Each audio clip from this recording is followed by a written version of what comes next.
In this video, I'll guide you through how to change the region in AWS.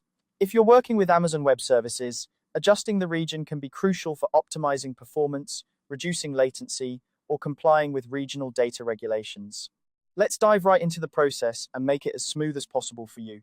First, you need to open the AWS Management Console. Once you're logged in, take a look at the top right corner of the navigation bar. There, just to the left of your account display name, you'll see the current region name displayed. This is usually something like US East, Northern Virginia, or another regional designation depending on where you last accessed your AWS services. Next, you'll want to click on the current region name. This will open a drop-down menu that lists all the available global regions you can choose from. It's quite comprehensive, covering regions from Asia Pacific to Europe, and of course various locations within North America. For instance, you might see options like Asia Pacific, Tokyo, or US West Oregon. When you click on the geographical area you want to switch to, the magic happens immediately. The dashboard will refresh right before your eyes, and you'll be transported to the infrastructure deployed in that specific region. This means all your services and resources will now be displayed according to the region you've selected. It's important to note that AWS resources are region-specific, so you'll only see the resources that exist in the new region.